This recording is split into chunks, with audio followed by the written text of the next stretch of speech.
Primera de Corintios, capítulo 11, vamos a leer los versículos del 23 al 32. Nos dice la Escritura, está hablando el apóstol Pablo, por lo tanto nos está enseñando a todos nosotros como iglesia. Primera de Corintios 11, 23.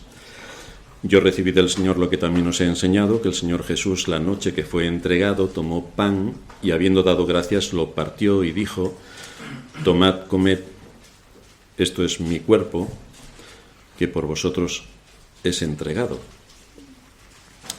Asimismo tomó también la copa después de haber cenado y dijo: esta copa es el nuevo pacto en mi sangre, haced esto todas las veces que la bebiereis en memoria de mí.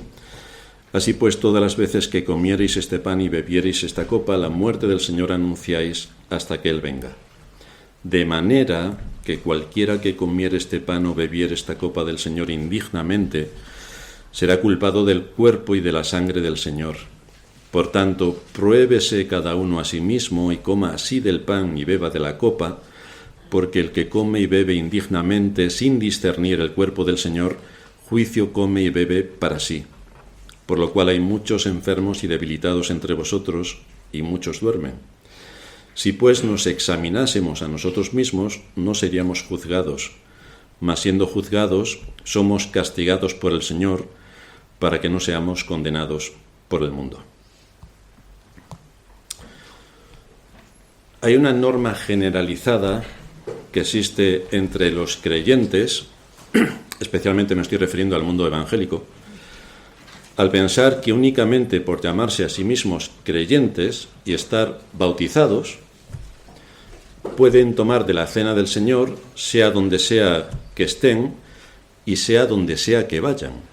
Porque como yo soy creyente, me tienen que dar la cena del Señor siempre. Es decir, piensan que si van a cualquier iglesia, en cualquier lugar, pueden acceder a la mesa del Señor sin problemas. Como esto no es así, la cristiandad piensa que sí, pero la Biblia piensa que no. Como esto no es así, hoy vamos a dedicar nuestro sermón a analizar qué es exactamente esta ordenanza impuesta aquí por el Señor Jesucristo para su iglesia, cómo establece Él que debe ser observada, en qué contexto debe producirse y quiénes son exactamente los que pueden participar de esta ordenanza. Porque el hecho de que estés bautizado es una condición necesaria, pero no suficiente. Hay más requisitos que debemos tener en cuenta. Es cierto que el creyente piensa que porque está bautizado y se convirtió hace 500 años, tiene acceso a todo. Pero no tiene acceso a todo según la Escritura. Y nosotros debemos regirnos por la Escritura. Como iglesia debemos saber qué es lo que enseñan las Escrituras en todos los ámbitos de la vida humana sobre la tierra y sobre todo lo que tiene que ver con las doctrinas que emanan de las Escrituras. Tenemos que saber cuáles son nuestras convicciones, es decir, tenemos que saber por qué creemos lo que creemos, si es que creemos algo. Porque si solamente decimos creemos en Dios y con eso nos basta, ya les advierto a todos lo que dice Santiago, los demonios también creen. Por lo tanto, ¿cuál es la diferencia? Yo creo en Dios, pero ¿creo en Dios qué significa? ¿Qué implica? ¿Cuál es su alcance? ¿Qué está envuelto en todo esto? Como iglesia, repito, debemos saber qué es lo que enseñan las Escrituras y cuáles son nuestras convicciones de todo lo que se desprende de las enseñanzas de la Escritura. Y, en nuestro caso, lo tenemos resumido en nuestra confesión de fe. Tenemos una confesión de fe que define qué es lo que creemos. Por lo tanto, todos los que vienen, nos visitan y, por supuesto, los miembros, conocen perfectamente la confesión de fe. Entonces, dado que es nuestra confesión de fe, no nos vamos a poner a discutir porque esto es así o de otra manera o podría ser de otra manera distinta a la que es, pero lo tenemos en nuestra confesión de fe. Por lo tanto, no queremos entrar en ningún otro debate porque nuestra confesión de fe lo define. No queremos hablar de nada más. Nuestra confesión de fe lo define. Así se inicia nuestra confesión de fe. Hay quienes menosprecian los documentos llamados confesiones de fe. Otros dicen, Cristo es nuestro credo. O yo creo en la Biblia. Estupendo, muy bien. Fantástico. Los mormones también, los testigos de Jehová, incluso los católicos. Y no te digo nada de los evangélicos, que están todo el día recitando versículos y no se aplican ninguno. Esto es lo más escandaloso. Cristo es nuestro credo. Sin embargo, todo el mundo sabe que en el momento en que decimos la Biblia dice tal o cual cosa y yo la creo, entonces estamos haciendo una confesión de fe. Porque yo creo lo que dice la Biblia en ese punto en particular. Esa es una confesión de fe. Si algunos no creen en la utilidad de escribir o publicar su confesión, pues que sepan ellos lo que hacen. Nosotros respetamos su posición. Pero por nuestra parte estamos convencidos de que cada cual debe saber lo que creemos. Y si tú te integras en nuestra iglesia, debes saber lo que creemos respecto a todas las doctrinas que emanan de las Escrituras. Todas están definidas. Por eso no vamos a ponernos a discutir si una de nuestras doctrinas dice tal cosa y llega uno de fuera y dice, pues yo no creo en eso, y empieza a discutir que por qué no cree en eso. Pues es que nosotros no vamos a discutir de nada de todo esto, porque ya lo tenemos en nuestra confesión de fe. Entonces todo lo que está ahí es lo que creemos y no vamos a discutir. Y una de nuestras doctrinas, que están explícitamente establecidas en la confesión de fe, es la que se refiere a la mesa del Señor. En el capítulo 30 de nuestra confesión, el punto número 1 dice que la cena del Señor Jesús fue instituida por Él mismo. Por lo tanto, aquí estamos hablando de algo de bastante solemnidad. Es que Cristo mismo la instituyó. Y lo hizo en la noche en la que fue entregado para que se observara en sus iglesias hasta el fin del mundo como un recuerdo perpetuo para la manifestación del sacrificio de sí mismo en su muerte, para la confirmación de la fe de los creyentes en todos los beneficios de la misma, para ser alimentados espiritualmente y crecer en él, para un mayor compromiso en todas las obligaciones que se le deben a él, y para ser un vínculo y una prenda de su comunión con Cristo y entre los creyentes mutuamente. Ahora, aquí en este punto, los evangélicos en general derrapan por completo, porque ellos piensan, es mi relación con Cristo la que vale, así que le puedo escupir al hermano, apuñalar al pastor y darle una patada al otro hermano, porque es mi relación con Cristo la que vale. Y así estoy aquí dentro de la iglesia participando de la Santa Cena. Pues se equivoca por completo. O sea, no va a participar de la Santa Cena si el pastor tiene conocimiento. No va a participar de la Santa Cena. El punto número 8 dice, todos los ignorantes e impíos, no siendo aptos para gozar de la comunión con Cristo, son por tanto indignos de la mesa del Señor, y mientras permanezcan como tales, no pueden, sin pecar gravemente contra Él, participar de estos elementos ni ser admitidos a participar en ellos. Además, quien quiera que los reciba indignamente es culpable del cuerpo y de la sangre del Señor, ya que come y bebe juicio para sí. Es decir, esto acarrea penas severas por parte de Dios, que es quien establece precisamente que va a traer un juicio sobre quien toma de la mesa del Señor indignamente. Así que tampoco es para tomársela a la ligera y decir, bueno, no pasa nada, yo me la tomo. No es para tomársela a la ligera. Estas palabras del apóstol Pablo, cuando le escribe a los Corintios, son bastante duras. De manera que cada uno debería considerar este asunto con diligencia y ver en qué le puede afectar o en qué no le afecta y por lo tanto puede acercarse libremente, pero tenemos que considerar en qué nos puede afectar. La Cena del Señor ha sido observada universalmente por los cristianos desde el periodo más antiguo al que nos lleva la evidencia histórica. Como Pablo nos enseña, fue instituida por Cristo. Cristo mismo la instituyó. Lo hizo la misma noche en la que fue entregado. Y lo hizo para que fuera observada permanentemente por su iglesia. Y esto hasta su segunda venida. Por lo tanto, aquí tenemos un mandato permanente. Queda en la libertad de cada iglesia el hacerlo una vez a la semana, una vez al mes, una vez al trimestre. Queda la libertad de la iglesia porque no hay ningún mandato específico que nos obligue a tenerla una vez cada semana. Por lo tanto, cada iglesia establece cómo quiere llevar a cabo la mesa del Señor. Pero evidentemente es un mandato que cada iglesia debe observar. Es decir, debemos participar de la mesa del Señor con la frecuencia que estimemos oportuna. Por supuesto, no podemos atribuirle ningún significado mágico, porque no lo tiene. No es que te tomas la mesa del Señor, no es que te tomas el pan y el vino y te limpia de todos tus pecados. Esto no existe, esto no es así, no funciona así la mesa del Señor ni tiene ese propósito. La mesa del Señor es una parte importante de la religión cristiana y es una de las dos ordenanzas establecidas en las Escrituras. Una es la mesa del Señor, otra es el bautismo. Son las dos únicas ordenanzas. Ya sabemos que la Iglesia Católica tiene 7 y vete a saber quién tiene más por ahí. Pero son dos únicas ordenanzas. A pesar de esto, a pesar de que está claramente enseñado en las Escrituras, muchos cristianos no la entienden, o bien la ignoran, o bien no le asignan la naturaleza y el propósito por el que la mesa del Señor fue instituida. Así que haremos una exposición algo detallada sobre este asunto para saber cuáles son las implicaciones. Y para esto me voy a valer del comentario a la confesión de fe que hace Samuel Waldron sobre este particular y nos aportará bastante información al respecto. Así que vamos a ver en primer lugar su institución. Si conoces esta ordenanza que fue instituida por el Señor, la pregunta primera que debemos hacernos es: ¿sabes cuál es tu deber con respecto a la mesa del Señor? ¿Sabes cuál es tu deber? Vas a participar de la mesa del Señor después. ¿Pero sabes tu deber respecto a ella?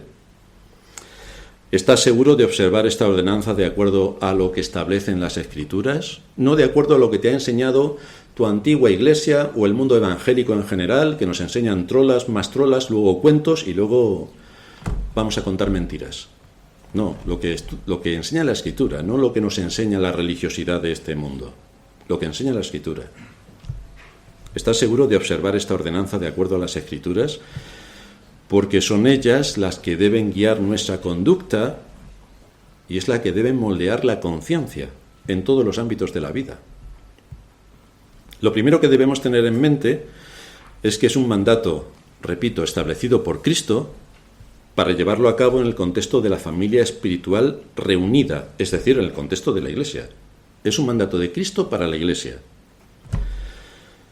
Se nos dice de la Iglesia primitiva en Hechos capítulo 2, versículo 12, que perseveraban en la doctrina de los apóstoles, en la comunión unos con otros, en el partimiento del pan, que es a lo que se refiere el participar de la mesa del Señor, y en las oraciones. A esto se dedicaba la Iglesia. Cuando se reunía en el día del Señor, perseveraban en la doctrina de los apóstoles, es decir, abrían las Escrituras y se exponían a la doctrina. Ya sabemos que también en el mundo evangélico actual, cuando oyen doctrina, les chirrían los oídos y se les cae el pelo. Pero es algo que establece la Escritura, habla de doctrina. Así que tendremos que estudiar la doctrina. Son las bases fundamentales que establecen cuáles son nuestras convicciones. Fijaos que esto no podemos perderlo de vista, porque la mesa del Señor es una ordenanza instituida por Cristo para la Iglesia, por lo tanto es algo eclesiástico. No fue dada a la familia física, es decir, no nos podemos reunir con nuestros primos, nuestros tíos, nuestros padres y decir, bueno, como todos somos creyentes, vamos a participar de la mesa del Señor. Esto es una profanación absoluta. Hay algunos que lo hacen, pero esto es una profanación. Esto es para la Iglesia reunida en el día del Señor, como cuerpo de Cristo, que tiene acceso a esto. No es para que me junte con mi familia y porque no tengo una iglesia más cerca, nosotros vamos a participar de la mesa del Señor. Tampoco es algo que le ha sido dado al Estado. Ya estamos viendo en las clases de historia cómo generalmente los reyes se han metido dentro de lo que se establece para la Iglesia y han puesto y quitado obispos o pastores según su antojo y han determinado algunos aspectos relevantes de la eclesiología para hacerlo bajo su criterio. Pero el Estado no tiene ningún papel aquí, en absolutamente nada de lo que tenga que ver con la Iglesia y con la doctrina que predicamos. No ha sido dado al Estado. Tampoco le ha sido dado a nadie a título individual. Es decir, yo estoy en mi casa, como no tengo ninguna iglesia cerca, digo, pues voy a tomar yo la Santa Cena y me la tomo yo solo. Esto es una profanación, pero con mayúsculas. Según lo que enseña la Escritura, solamente debe llevarse a cabo bajo la autoridad de una iglesia local. Y solo cuando la iglesia se reúne en el día del Señor, solo. Esto viene confirmado por el hecho de que es la Iglesia la que ejerce la autoridad a través de sus ministros para establecer quiénes son admitidos a la Cena del Señor y la manera en la que debe ser observada la Cena del Señor. Me refiero a nivel temporal, si es una vez a la semana, si es una vez al mes. Si la autoridad de la Iglesia, es decir, sus ministros, no tienen en cuenta estos principios que establece la Escritura, caerían en prevaricación, es decir, estarían cometiendo un delito a sabiendas. Así que esto no es para tomárselo tan alegremente y bueno, aquí todo el mundo puede disfrutar, entre comillas, y aquí no pasa nada con lo que estemos haciendo, porque es que está arreglado. es algo normativo por la Escritura. La pregunta es, ¿tienen los pastores autoridad para negarle la cena del Señor a alguien?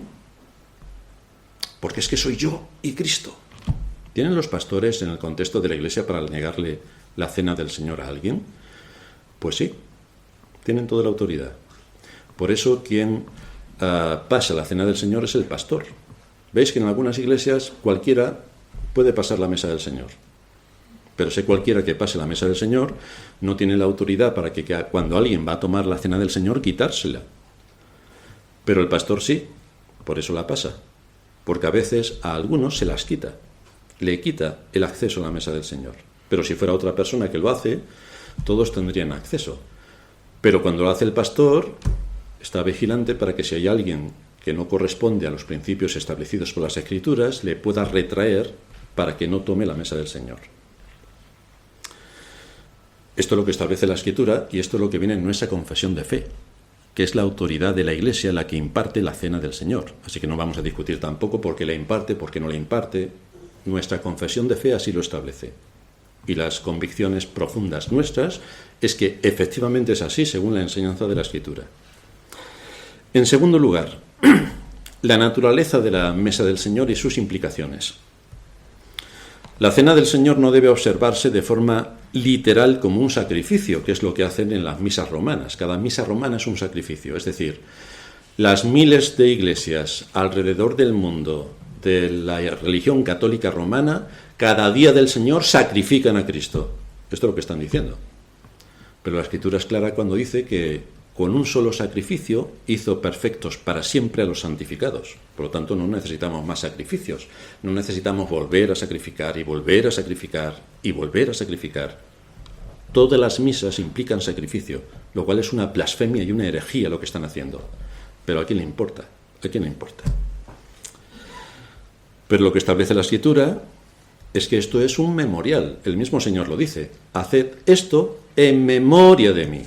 Es bastante claro, no hay que ir a Oxford ni a Cambridge a estudiar. En memoria de mí. Haced esto en memoria.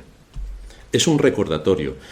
Es igual que cuando recordamos nuestro cumpleaños o cuando recordamos nuestro aniversario de boda. Bueno, lo recuerda nuestra mujer porque a nosotros se nos olvida. Y entonces viene cataplum. El aniversario de boda, se te ha olvidado. No, sí, es que era por la noche cuando te iba a hacer el regalo. Sí. Vaya excusa, nuestras mujeres ya lo saben y no se lo creen. En memoria. Un aniversario, cualquier otro evento. Pues esto es lo que hacemos cuando participamos de la mesa del Señor. En memoria de Él.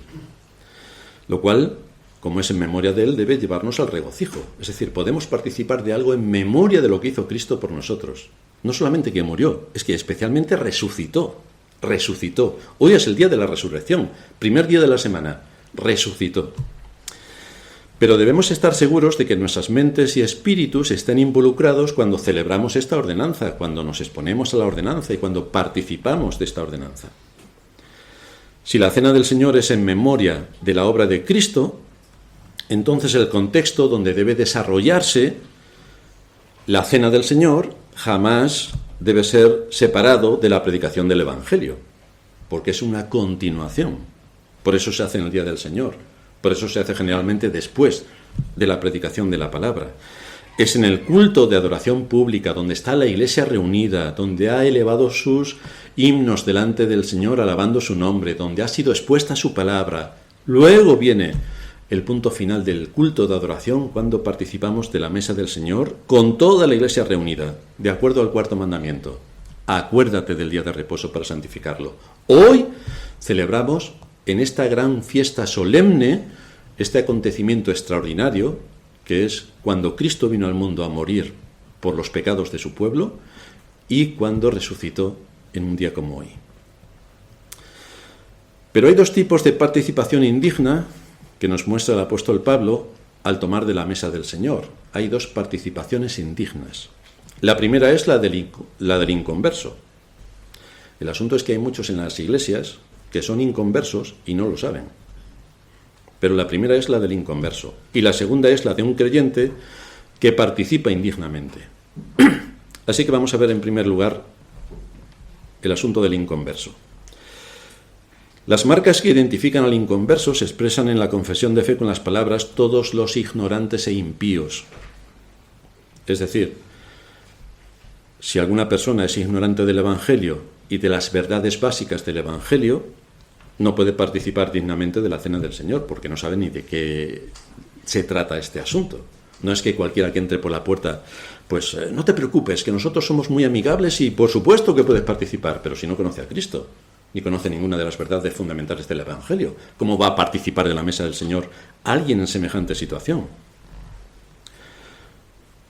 El conocimiento, por tanto, es esencial, porque ¿cómo va a participar de esto alguien que no conoce a Cristo? El conocimiento es esencial, porque es de donde toma el intelecto su base argumental para aceptar por la fe el sacrificio de Cristo. Pero tiene que tener una base argumental, tiene que tener un conocimiento. El apóstol Pablo, cuando escribe a los Efesios, una iglesia de los gentiles, les dice en el capítulo 4, versículo 17, «Esto pues digo y requiero en el Señor, que ya no andéis como los otros gentiles». Vosotros sois gentiles, pero no andéis como los otros gentiles, que andan en la vanidad de su mente, teniendo el entendimiento entenebrecido, ajenos de la vida de Dios por la ignorancia que en ellos hay, por la dureza de su corazón. ¿A qué les lleva esta ignorancia y a qué les lleva esta dureza de corazón? Los cuales, después de que perdieron toda sensibilidad, se entregaron a la lascivia para cometer con avidez toda clase de impureza. Mas vosotros no habéis aprendido así de Cristo. Y aquí no se refiere únicamente a que hayan cometido pecados sexuales. No, es que la inmoralidad abarca los 10 mandamientos. Por nuestra cultura parece que ser inmoral es cometer adulterio, pero es falto de rigor. Inmoral es atentar contra las leyes morales, y las leyes morales son los 10 mandamientos. Mas vosotros no habéis aprendido así a Cristo. Si en verdad le habéis oído y habéis sido por él enseñados conforme a la verdad que está en Jesús. Así que esto es lo que se espera de aquellos que participan de la cena del Señor, que tengan un conocimiento básico de las doctrinas, que conozcan a Cristo, que conozcan que Cristo murió por sus pecados y que Cristo resucitó para imputarles su justicia. Esto es lo básico de las doctrinas. Y un entendimiento, deben tener también un entendimiento y una sensibilidad básica de todo lo que la palabra de Dios expone. Es decir, deben asumir lo que la enseñanza de la Escritura, como se predica cada día del Señor, también la absorben. Y también siguen continuamente incrementando su conocimiento sobre Dios y sobre todas las doctrinas que se establecen en las Escrituras. Si no hay un conocimiento bíblico, la conducta rápidamente va a evidenciar que allí falta la salvación. Allí falta la salvación. ¿Sabéis uno de los detalles impactantes por los que se desprende que alguien no es salvo? Porque siempre que se le llama al arrepentimiento tiene justificaciones. Siempre. Siempre tiene excusas. Siempre. Siempre. Esta es una evidencia contundente que confía en su propia justicia. Por eso no hace nada malo, siempre tiene excusas. Por lo tanto, no necesita a Cristo, quien siempre tiene excusas de sus pecados. Esta es una evidencia contundente de que esa persona todavía no ha conocido el Evangelio. Sigue diciendo Pablo en Efesios 4:22. En cuanto a la pasada manera de vivir, porque es de donde veníamos, despojaos del viejo hombre que está viciado conforme a los deseos engañosos, y renovaos en el espíritu de vuestra mente, y vestíos del nuevo hombre, creado según Dios, fijaos en qué lo ha creado, en la justicia y santidad de la verdad. Es decir, debe basar sus criterios, sus pensamientos y su actividad en la vida de acuerdo a la justicia que emana de las Escrituras, y debe andar de acuerdo al camino que Dios establece, que es el de la santidad. Esto es lo que Dios implanta en la conversión, y es en esto en lo que debemos crecer. Nadie puede decir, bueno, yo me convertí hace 37 años y como ya me convertí no tengo nada que hacer. Pero la Escritura continuamente nos lleva a crecer en conocimiento y en gracia, continuamente, a crecer en conocimiento y en gracia. Y más que continuamente se nos exhorta a que ese conocimiento y esa gracia que hemos adquirido por exponernos cada día del Señor a su palabra, la tenemos que aplicar en situaciones concretas. luego no vale, eso a mí no se me aplica. Porque entonces, querido amigo, ¿a qué iglesia has estado yendo? A la que yo voy, no.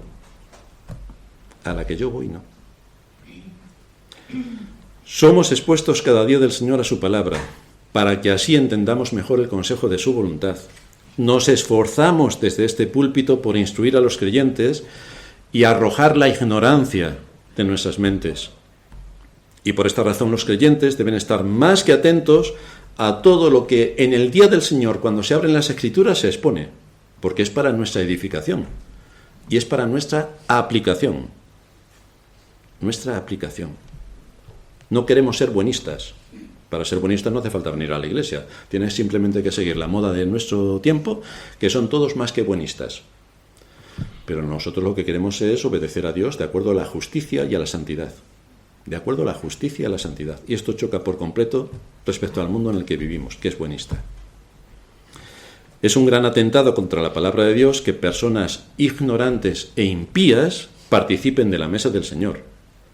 Porque esto, para empezar, viola el tercer mandamiento. No tomarás el nombre de Jehová tu Dios en vano. Si alguien impío accede a la mesa del Señor, está tomando el nombre en vano. Completamente el vano. Es más, está tomando el sacrificio de Cristo en vano, lo cual es una profanación absoluta. Pero no solo incurren en un gran pecado al participar de la cena del Señor este tipo de personas, sino que es también un gran pecado el que se les permita participar. Esto en general los evangélicos no lo entienden, o no lo quieren entender, o lo pasan por alto gracias a las enseñanzas permanentes que reciben desde los púlpitos, que es exactamente igual a cero. Pero esto es a lo que nos lleva la Escritura. Es decir, que si los ministros de Cristo permiten que personas no aptas participen de la mesa del Señor, ellos son culpables de prevaricar. Ellos son culpables de prevaricar. Es el pastor, por tanto, quien tiene la autoridad para permitir o retener la mesa del Señor a los que están congregados, y debe cumplir su papel con integridad. Así que esto también recae en la responsabilidad del pastor. Luego nadie puede decir: ¡qué malo es el pastor, que a mí no me ha dado la Santa Cena, qué malo! Y levanta ahí todas sus iras contra el pastor. Pero hombre, no has entendido nada. No has entendido nada. De manera que esto implica, por una parte, que aquel que ejerce la autoridad en la Iglesia tiene el deber de proteger la mesa del Señor, y por otra parte, que tiene también la autoridad de no admitir a la mesa del Señor a aquellos que son indignos de participar. Indignos de participar, según las evidencias que se puedan ver, o si no se cumplen los requisitos que establecen las Escrituras con bastante claridad. Evidentemente, si alguien viene la primera vez cuando hay mesa del Señor y no he podido hablar con esa persona, difícilmente le puedo impedir que participe. Pero ya me ocuparé de saber en qué situación está para la siguiente ocasión, porque no puede participar cualquiera de la mesa del Señor. La base bíblica para que el pastor tenga que actuar así tiene 3 apartados. En primer lugar, nuestro deber de impedir, si podemos, que otros pequen e incurran en un juicio. Pero la gente no tiene en cuenta esto. Es que si tomas indignamente de la mesa del Señor, un juicio cae sobre ti. Entonces, si el pastor no te quiere mucho, te va a dar 2 veces seguidas la mesa del Señor, para que te caigan 2 juicios. En segundo lugar, existe un deber para no tener comunión con los impíos que profesan ser cristianos. Sí, ya sabemos que el malo de todas las películas es el pastor, porque hay gente que lleva con nosotros 500 años, pobrecitos, y que se van de la iglesia.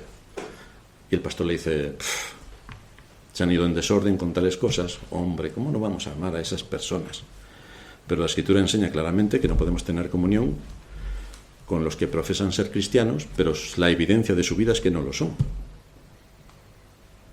Y en tercer lugar, tenemos un mandato incuestionable en cuanto a que la mesa del Señor es solo para la Iglesia, donde se debe mantener y preservar la unidad y la paz.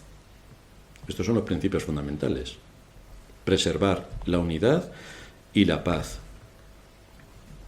Si se atenta contra la unidad o se atenta contra la paz, y el pastor le quita a alguien la mesa del Señor, ¿por qué se va a asombrar? ¿Por qué se habría de asombrar? Porque es una enseñanza de la Escritura. Estas doctrinas bíblicas requieren que rechacemos una comunión abierta. En algunas iglesias, da igual de dónde vengas, da igual quién seas, da igual tu ascendiente, da igual. Si hoy hay mesa del Señor, todo el mundo participa. Y da igual. Es decir, puede participar un católico romano, si nos visita un testigo de Jehová, que no lo hará en la vida, también puede participar. Yo diría que en algunas iglesias le visita a Satanás y le hacen participar de la mesa del Señor. Tan tranquilo, porque esto es abierto, porque somos cristianos y somos muy buenos. Y como somos muy buenos, todo el mundo puede participar. Pero esta no es la enseñanza. Es para la familia reunida, la familia.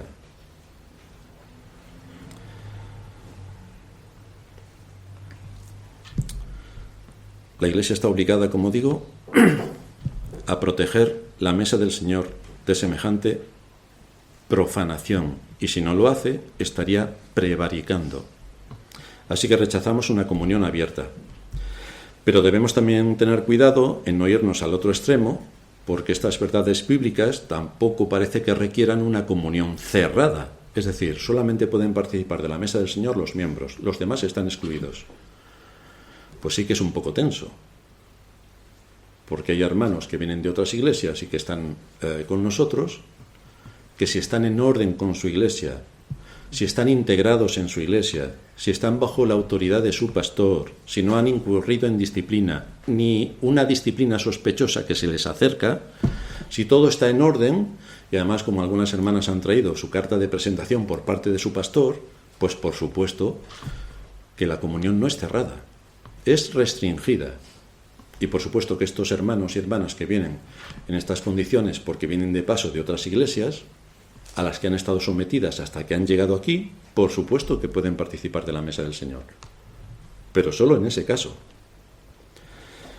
Solo a los verdaderos cristianos que estén bautizados, que sean miembros de verdaderas iglesias, que estén bajo la autoridad de sus pastores y que no estén bajo disciplina o sospecha de que les va a caer una disciplina, son a los que se les puede permitir participar de la mesa del Señor. A estos. Por otra parte, la palabra a la que nos lleva la práctica fiel de la comunión restringida requiere que tengamos al menos en cuenta dos cosas. La primera, el anuncio público de los requisitos por los cuales se puede acceder a participar de la mesa del Señor, que es lo que hacemos casi cada día que tenemos mesa del Señor y nos disponemos a participar de este memorial. Y en segundo lugar, la prohibición que se le hace a nivel particular a aquellas personas que se deben retraer de tomar de la cena del Señor por alguna causa particular. Entonces, estos no tienen acceso a la mesa del Señor.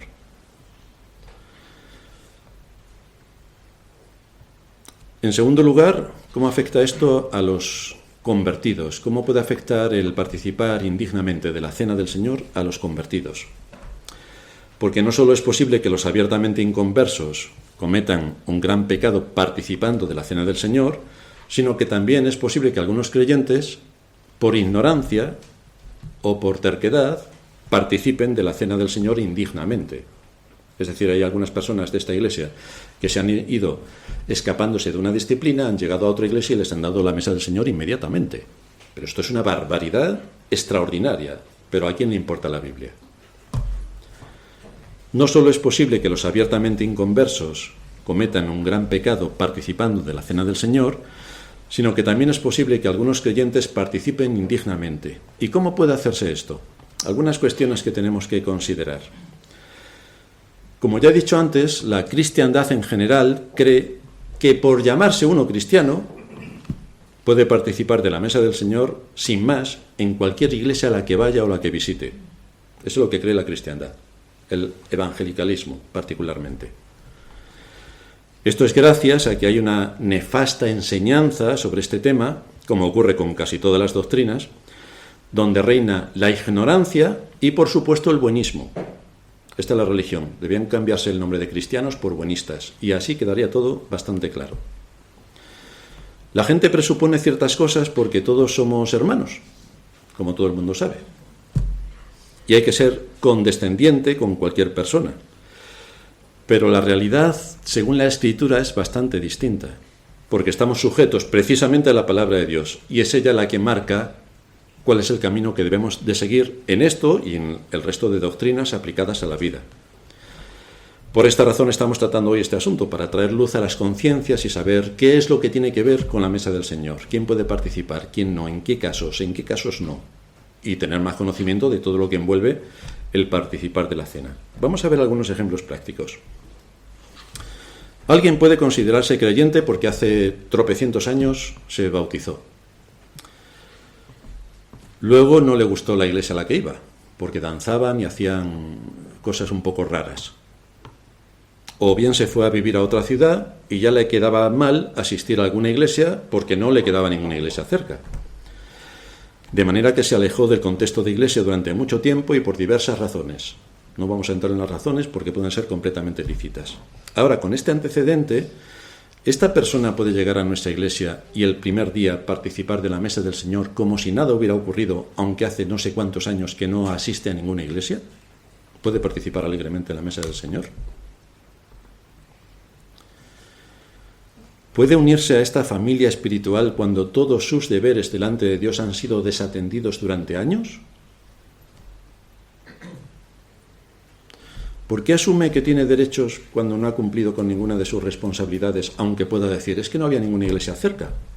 Pero esa no es una excusa que permita que se pase por alto el que hace años que esa persona no ha ido a ninguna iglesia, o que va saltando. Y llega aquí de casualidad el día que precisamente vamos a tomar de la cena del Señor. ¿Esa persona puede unirse a la mesa del Señor y participar juntamente con nosotros? Pues evidentemente no. Evidentemente no.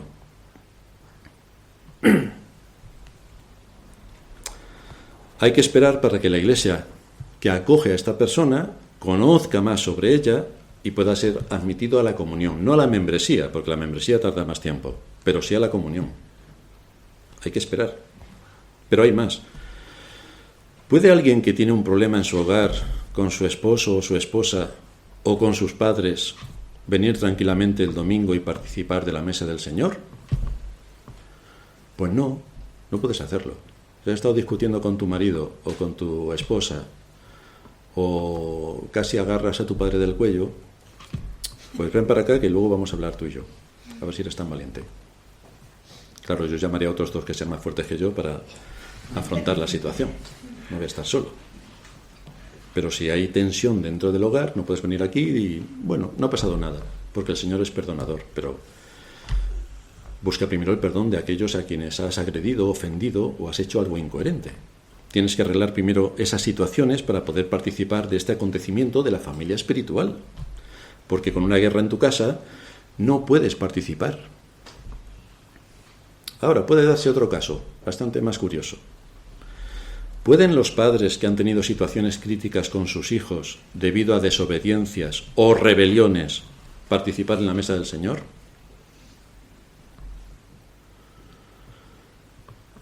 Pues sí, pueden participar de la mesa del Señor, aunque los hijos, si están bautizados, no, porque son ellos los que han transgredido el principio de autoridad.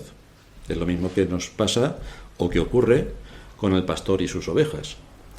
Si has sido exhortado por el pastor y has levantado el puño contra él para ver si le podías acuchillar y estás resentido en tu corazón, evidentemente tú no puedes participar de la mesa del Señor.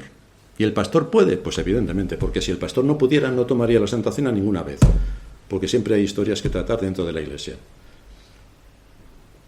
Pues evidentemente no puedes participar de la mesa del Señor, porque has atentado contra la autoridad. Con lo cual, de la misma manera que ocurre cuando un hijo atenta contra su padre, que el padre sí puede tomar de la mesa del Señor y el hijo no, en el caso del pastor y las ovejas, ocurre exactamente lo mismo. ¿Puede alguien participar de la mesa del Señor cuando tiene en su corazón asuntos sin arreglar con alguno de sus hermanos en Cristo? Todo el mundo sabe que no. Pero fijaos qué cosa tan curiosa. Tenemos constancia de que otras personas en otras iglesias son tan amorosos que le envían comida a los ucranianos, pobrecitos. acaban de recibir 1.500 millones de euros en armamento, pero necesitan comida, claro. Y entonces estos hermanos tan caritativos les envían comida.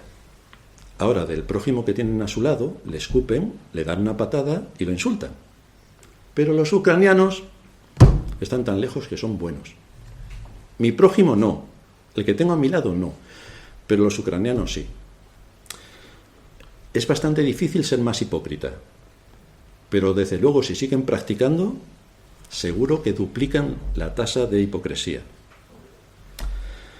La idea de familia a la que nos lleva este memorial implica unidad de doctrina. Es decir, que si tú no compartes nuestra doctrina, no puedes participar de la mesa del Señor. Yo no tomaría jamás de la mesa del Señor, por ejemplo, entre testigos de Jehová. Bueno, en realidad ni ellos la toman, así que tampoco iba a descubrir nada nuevo. Me iban a ver como uno de los suyos. Pero si vamos a una iglesia católica, ¿tú tomarías de la mesa del Señor? O si vamos a una iglesia pentecostal, ¿tú tomarías la mesa del Señor? O si en vez de que esté predicando el pastor hay una pastora, ¿tú tomarías la mesa del Señor? Porque si la tomas, es que no tienes claras las doctrinas. Por lo tanto, quien quiera que viene a nosotros y tiene la posibilidad de participar de la mesa del Señor, tiene también que participar de nuestras doctrinas. Tiene que conocer nuestras doctrinas, tiene que saber lo que creemos, porque se va a unir en comunión con cosas que no sabe y además que está en contra. Bastante ilógico. Tiene que tener una misma fe. Es decir, Cristo es el que da el don de la fe. No es yo quien produzco la fe y me salvo, sino que Cristo da el don de la fe a quien Él quiere y por lo tanto lleva a cabo el cumplimiento de la salvación. Tiene que tener un mismo Dios y Padre, porque si nada de todo esto existe, impide que pueda haber la más mínima unión con quien está de visita o con quien está entre nosotros. Esto es un desorden absoluto.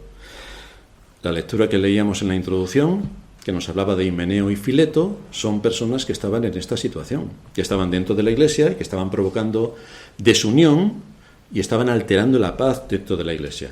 Y Pablo rápidamente los identificó. O sea, no podemos tener en medio de la iglesia gente que atenta contra la unidad y la paz de la iglesia. Y luego vamos a participar de la mesa del Señor todos juntos como si aquí no hubiera pasado nada. Pero ¿se puede ser más profano y más hipócrita? A la iglesia, como hemos dicho muchas veces, se accede voluntariamente. Si alguien no está a gusto porque no le guste cómo predicamos, cómo cantamos. Por cierto, que es difícil que los ángeles canten mejor que nosotros, eso también. Si no le gusta cómo cantamos, si no le gusta la palabra predicada, pues debe irse con decoro y educación, y no con un espíritu soberbio y levantando falso testimonio, calumnias y difamaciones, porque esto es lo que hacen los impíos. No sé si han caído en la cuenta que su conducta respecto a la conducta de un impío, ¿en qué se diferencia? Y a tenor de los hechos no se diferencia en nada, con lo cual no tengo nada más que decir. En tercer lugar, los resultados que hay de tomarla indignamente.